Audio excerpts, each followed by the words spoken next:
Good morning, guys, and welcome to the I don't know what I'm doing with my arm, but welcome to the show anyways, Fernando. Welcome to the show, guys. Today, it's part 2 to what you guys have been waiting on. We have Haley's car. This is a lab. We have the Audison Forza 4.10 in here, and we're gonna have Ken Ward from Electromedia on to show us how to use the new software. The Accordo. Thank you. Yep. What it does, how it works, and we're excited about that. But first, before we do that, let's talk about the equipment we're gonna need and how we're gonna set it up.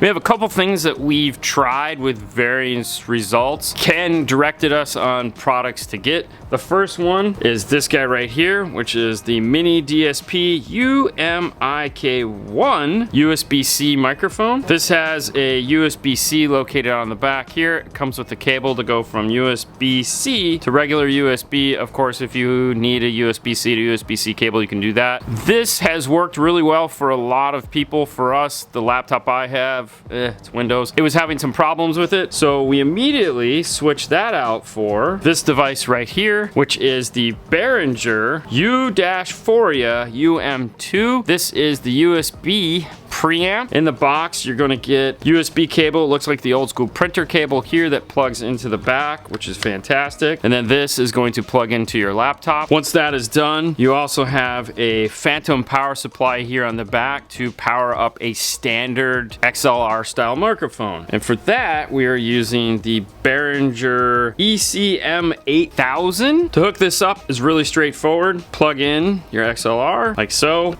Plug in the unit. Make sure to turn on the phantom power on the back. You do have some adjustments here on the top for mic gain and controls. Pretty much, I've set them all at about 2 o'clock. The software, as you'll see, has a level control built into it also. And then this is gonna get mounted up in the headrest. So these are the tools we're gonna be using. Let's take a look how this all sets up in the car. We have the microphone in place. The Behringer just sits on the seat there. Nice and simple. We have both USBs plugged in. So there's one USB plugged in the amplifier, one USB plugged in the Behringer. We like to use these guys right here, which are these cable connection USB 3.0 active extenders. So these are amplified. We just found these work the best, and of course Ken recommended we use those, so we've always been using them. We've been using them for years now. So we have both USBs plugged into the laptop. We have the software launched and ready to go. We've updated it to the most current version possible. And so with that, let's get Ken Ward onto the show and have him show us how it's done. Let's go. Well, good evening, Ken. How are you doing, buddy? Hey guys, good to see you. Glad you didn't wash away. I know, right? Yeah. So tell us about what we're going to learn here today. So we've just launched a new software that has a feature called Accordo. And what Accordo does is if you have a flat signal coming into your system, or you've made it flat, then Accordo will tune the system for that flat signal to whatever target response you select. And you can have it set your delays if you like. You can have it EQ each individual channel. You can have it set the levels for each individual channel. And so we're going to go ahead and check the signal coming in to make sure that it's a flat signal. If it's not, we'll correct it. And then we'll use Accordo to get a tuned result that we can deliver to a customer. That's fantastic, man. Let's get started. All right, so let me switch over so I can see my software here. All right, so we've already set up the system. We've got 6s and tweeters in the fronts, and we've got a sub in the back. And we've got a 4-channel amp and an external sub amp that is DSP managed by this processor. So what I'm going to do is you can see here we've got green lights showing that we have signal coming in for each of the channels from the aftermarket radio that's in this car. Now, I believe Dean has gone ahead and taken the initiative of changing some of the settings in that aftermarket radio so the signal is a little bit more like what we might find in a factory radio. So we're going to see if I can figure out what he did. Easy. Oh, yeah. So I'm going to click on Inputs, and I'm going to click on this little button, which you can see is a flat line being made flat by arrows, which was our idea of an input EQ. And what I'm going to do is go in here and select my reference flat line and go right here. And you can see that this is not a flat line. If you're getting a really great pair of speakers, this may not be the signal that you want to trust your really great pair of speakers with. This may have been how the factory EQ'd their inexpensive speakers to sound less inexpensive, but it's probably not what's going to make your new speakers sound great. So what I'm going to do here, I can take this cursor and look at this valley. This is around 950 hertz. There's a dip. So I'm going to not do Windows Update, and I'm going to go to this EQ. I'm going to enter in here 950 hertz, and that'll move this EQ band right into the bottom of that gap. And I'm going to gently slide this up until the bottom of the dip is even with the line. Now you see how the shoulders here and here are a little too tall? I get to narrow that so that the shoulders are even with the line. And that right there is pretty flat. I could probably nudge this a hair up. Now some people will say to me, why are you boosting the EQ? I was told never to boost with the EQ. And I'm going to tell you, first of all, that EQs go both directions for a reason, but we're not EQing a speaker right now. We're just EQing an electrical signal. So we do not have to worry about this EQ making a speaker flap around. This is pretty safe. So we can do whatever we need to do. Now, you see how I was able to nudge that over back to 1K and suddenly this is just flat as a pancake? We're going to leave it there. Yeah. So this one here is set at around 9,500, maybe 10K. I'll go to 10K and I'll pull this one down and see what happens. And you see how now we're losing signal over on the left?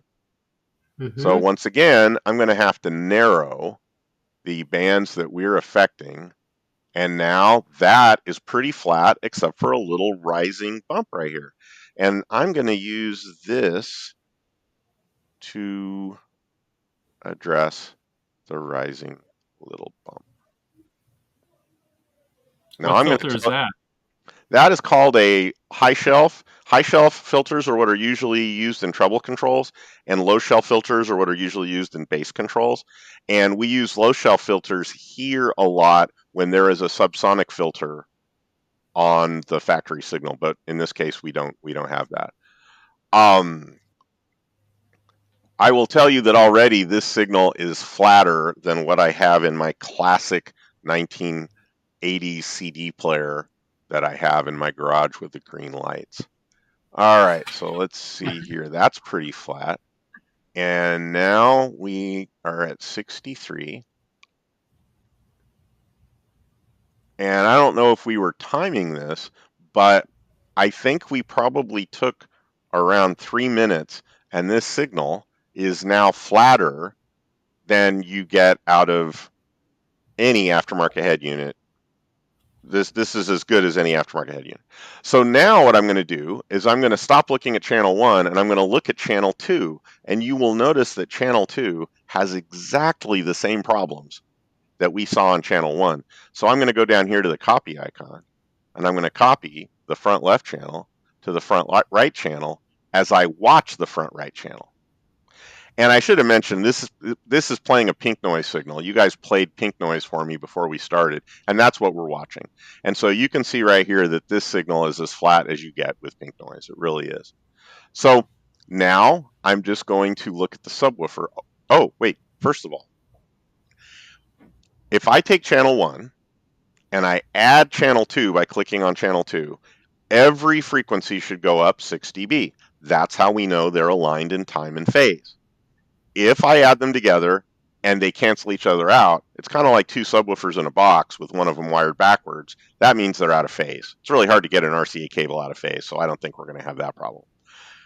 But if you add delay to one channel and not the other, when I add these together, some frequencies will get louder and some frequencies will get quieter. And it'll look a little something like this. This is what is called a comb filter. And I've seen some products on the market that had input delay, and it's really hard to figure out how to set input delay.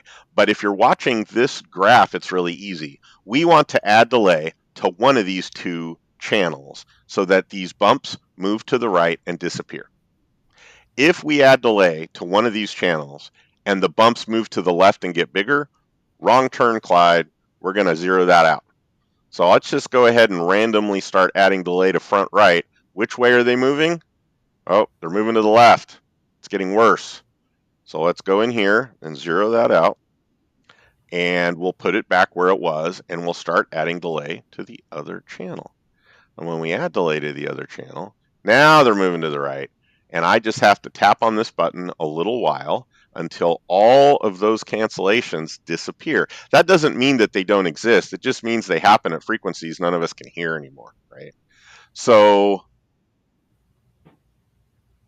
0.56, there we go.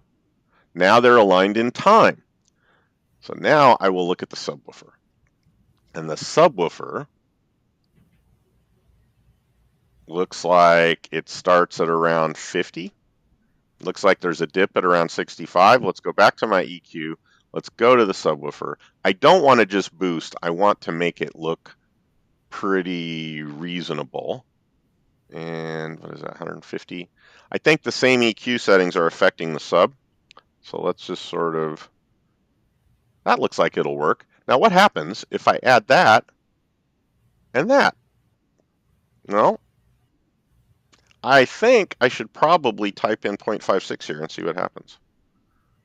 Nothing. Well, the little dip here changed a little bit, but really, this, did you notice how the lowest frequency dip from the delay was over here? Mm-hmm. So there's no difference adding 0.56 milliseconds of delay to this system. The cancellations that would occur are way outside the subwoofer range, so it doesn't matter. Right.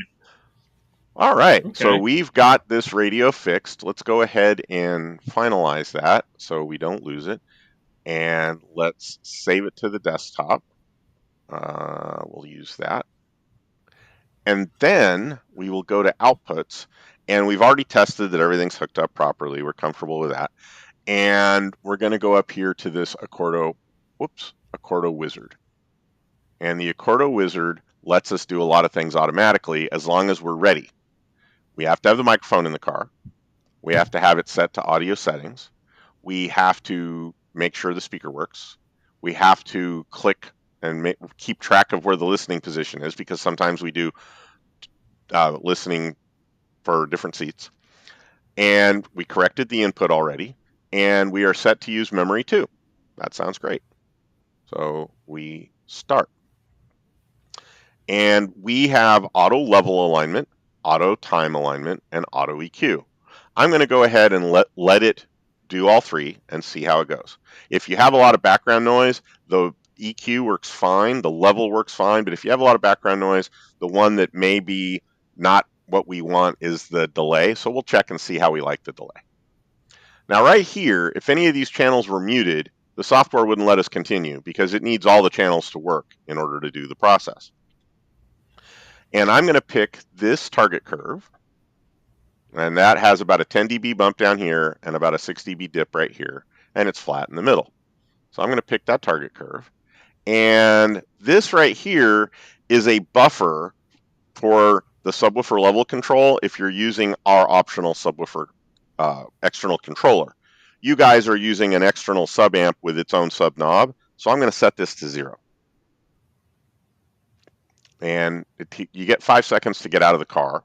We're not in the car, but if you were, you'd have 5 seconds to get out of the car. And you move the slider up until you get a green light. Now it's going to measure each individual channel pretty briefly.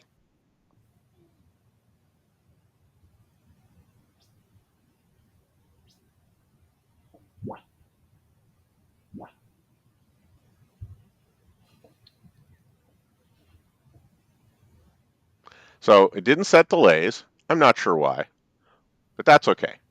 Because what we're going to do is we're going to look at the EQ. It's going to download all the EQ and level settings.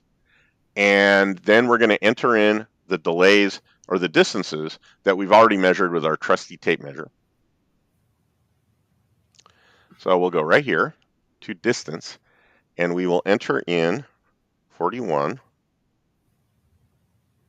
and 47 and 57 and 61, and then we'll slide down here to the subwoofer and we will say 65.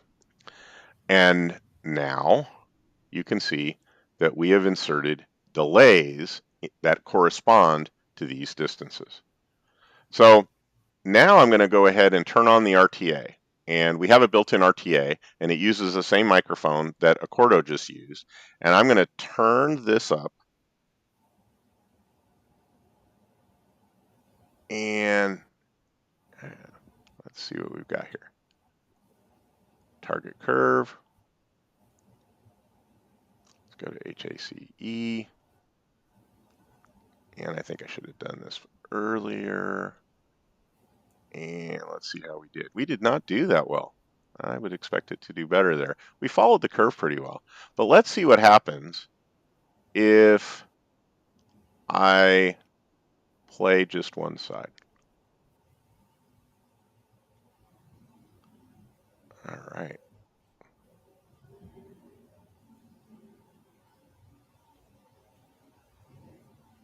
And let's mute the sub.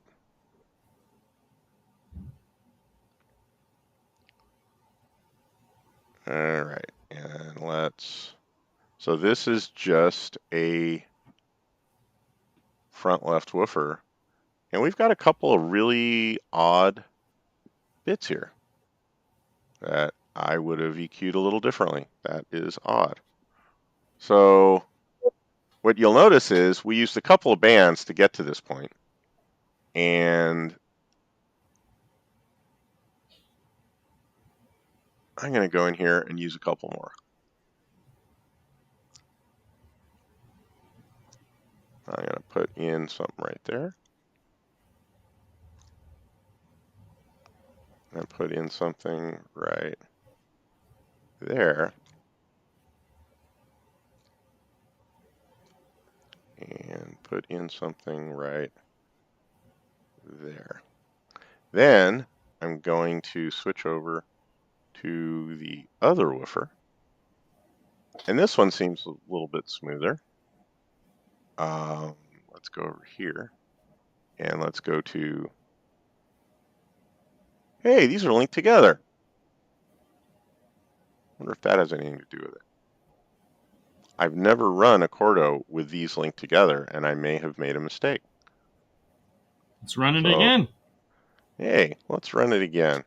Because that's the great thing about Accordo. It takes no time to run it again. That is true. So let's go ahead and let's bump this out of here. Let's turn this off. I don't even know if I need to raise these up to 0, but I do it out of habit. And let's go to Accordo. And I wonder if those were linked together, if that's why it didn't do the delays. Let's find out. Ooh. All right. Everything is enabled. Go to the HACE for energetic target curve. I wondered what those letters meant. I actually think the other letters stood for things like jazz and rhythm, but I've never been a believer in EQing that way. So they said, you can't call it E for educar. I said, no, that's energetic. That's E for energetic.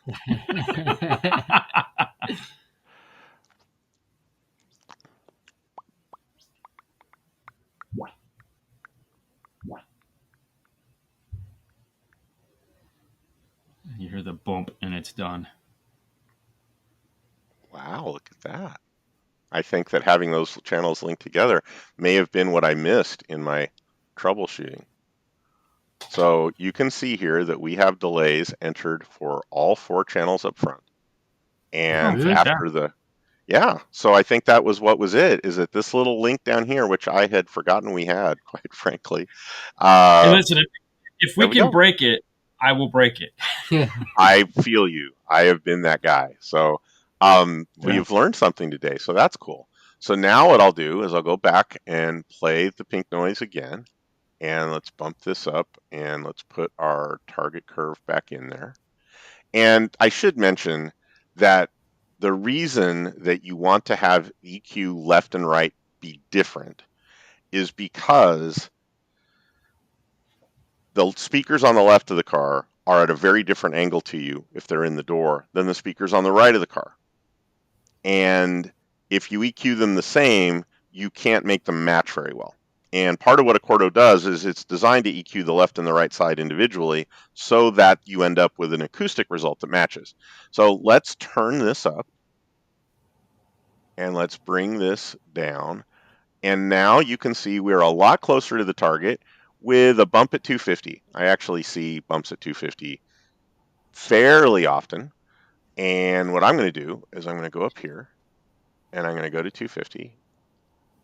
I'm going to pull it down on all the channels right there. And that's pretty good.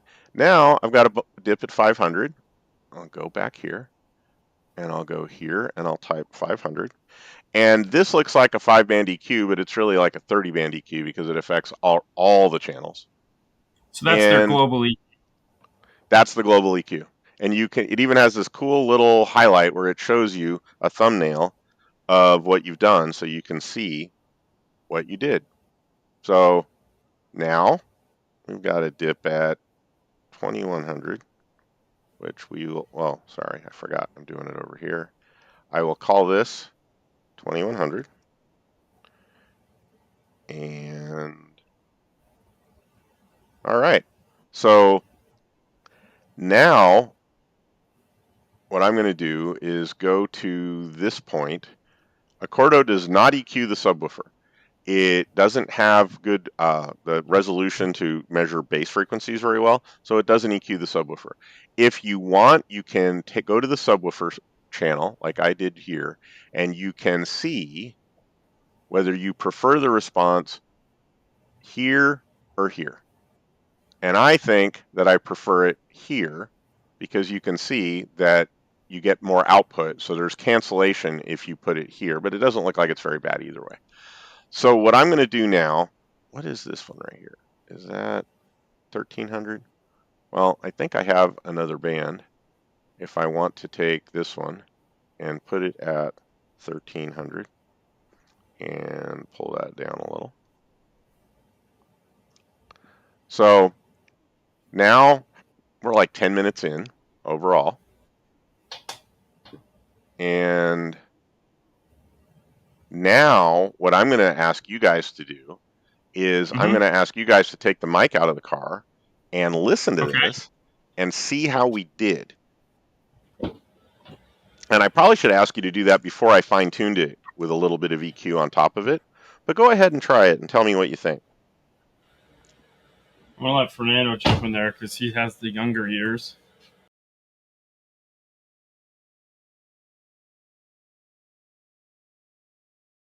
Wow. Okay. Shut the door so we have to listen to the chime. Wow, That's good. That's impressive. Like for that amount of time that you just took to do all these adjustments. Well, here's the fun part. That was the most corrections I've ever made to any Accordo tune ever. Like, of course I don't know why. But that was the most manual intervention. Most of the time, all I do is I go up to the final tuning EQ and I make 3 or 4 bands, and that's it. Yeah. But what I did do in the beta testing before it was launched is I did a tune of the car, and then I copied it over to a couple of presets. And preset 2, I went in and just did the final tuning EQ. And then preset 3, I went into each individual channel because, here, let me show you what I mean. If you look at this channel, we used 3 bands to make some general changes. But if you want to go in and fine tune it, you've got 10 bands left, 12 bands left to go nuts.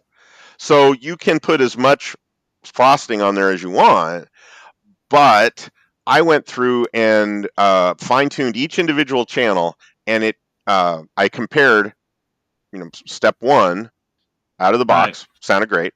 Everybody would have shipped it. Step 2 sounded even better. Step 3, the imaging was a little tighter, a little more consistent from high notes to mid-range notes. But the last one took me about this long. It took me about this long to go in and do the manual adjustments. So even if I use it as an EQ tool, like I'll give you an example. You guys know I do a lot of stuff with upmix systems that have a center speaker. And in those situations, we don't use delay. So I will use this tool to EQ the near side. I'll EQ all the speakers. All right. Then I basically throw away the far side EQ. I take the near side channels, I copy them over to the far side, and I make all the levels match. And then all I have to do is set the adjustment on the center speaker to be the right level, and I'm done. Right. I want to make sure the subwoofer is up front. I guess I'm not completely done, but it is a really cool tool to be able to make a lot of EQ adjustments in a short amount of time. Now, I will tell you that the wider a speaker plays, the more general the adjustments are. If you do a fully active system with a tweeter, you will notice that the tweeter adjustments it does a lot of tweeter adjustments. If that may change a little bit in the future, but right now it does a lot of tweeter adjustments. But if you look at the woofer, you can see that it does a couple of bigger, broader adjustments, but not a lot of tiny little adjustments. So if you want to go in and do fine tuning, you can. But if there's something I've learned after tuning these things for a long time, it's don't chase ghosts. Don't chase little narrow things, because it's a waste of you and your customer's time to chase little narrow things that we don't hear. But I'm glad that you liked it. You know, tomorrow Dean will listen to it and decide what he thinks. But thanks, Nando. I'll give you that $20 later on, man. But I'm glad I learned that about the linking, the left-right linking, because I forgot we could left-right link. And when I went over to the other side, and I'm like, wait a minute, this has the same EQ changes I made to the first side. Finally, sorry, it takes me a while, but I get there. All right, so thanks for humoring me on setting all this up. I really appreciate it, and hopefully you guys learned some tricks for moving these things through. Well, yes. I mean, part of the reason why we wanted to have you on, along with sharing it with everybody else, is also so we'd have a visual. So when we need to go back, we'll have it. Well, it'll all be here for us to go. What did he do? Oh, we did this. All right, let's do that again. I've heard that a lot of people use the videos like that, and that's really cool. So the only other next time we do it, we'll have to do it with a car with a center speaker, and then we can use our up mixer. All right, we'll work on that one for you. No problem. Well, I'm going to go ahead and whoops, wrong screen. Let me click on finalize. This is the button that says don't throw it away. You know what? Actually, let me go ahead and turn it up. Yes, please.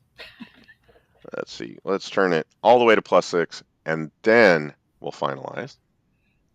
And then we will save this to Ken Ward Working, which is trying to convince people that I actually work. And there we go. So other than that, I got nothing. Well, that's good, because that'll take us to the show. Thank you so much for coming on, and that's all we got, guys. Thank you so much, Ken, for coming on and sharing this knowledge with us. Hopefully you guys out there learned something. If you're interested in learning more about Accordo, of course, you can head over to electromedia.com and look for Forza. You can download the software. You can play with it on your laptop. And that's all I got. Fernando. On to the next one, guys. Thank you so much. You guys have a great night as always. We'll see you there next time. Bye. Bye.